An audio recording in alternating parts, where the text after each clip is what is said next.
Hi, I'm Corwin, and I gotta say something about the current playoff format. At this point, it seems pretty much unanimous that people just don't like how the current playoff format is set up. And everybody seems to have kind of a different reason to complain about, one of the most popular being that people think there's unfair matchups in the first round. Leafs fans were a big part of that in the last couple of years, but this year, if you look at the league standings, they actually did get a pretty fair matchup with the Tampa Bay Lightning. But I understand, obviously, Leafs fans are probably still a little anxious about having to play the Lightning again. But the other reason, and the one that I consider a little more valid, is the impact that it has on the regular season. Because the thing that seems the most silly to me is how long we've known that the Toronto Maple Leafs would play the Tampa Bay Lightning in the first round. In fact, I wanted to know exactly how long we've known for. And of course, it was never definitive, but we've always had a pretty good idea. So I went back and I looked at the standings of every single day of this season. And so listen to this. Since November 28th, 2022, there's only been one day that the Leafs weren't in a position to play the Tampa Bay Lightning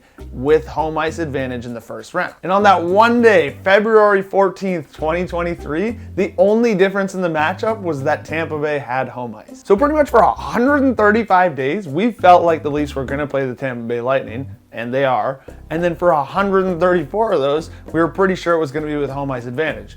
And it is. And just for comparison's sake, if we change those standings to the 1 versus 8 format, since November 28th, there would have been 42 changes in the Leafs first round matchup. To me, that definitely keeps the regular season a little more interesting. And in my mind, it pretty much comes down to that the NHL is trading regular season excitement for divisional matchups in the playoffs. And that's where things get a little fuzzy for me, because I hear all over the office, all out in the world, that people are really excited to see the Rangers and the Devils play and the Leafs and the Lightning play again. You can't have it both ways. If you're going to continue harping on the fact that they should go back to the 1 versus 8, that's fine.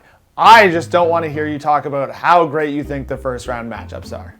And they're looking pretty good.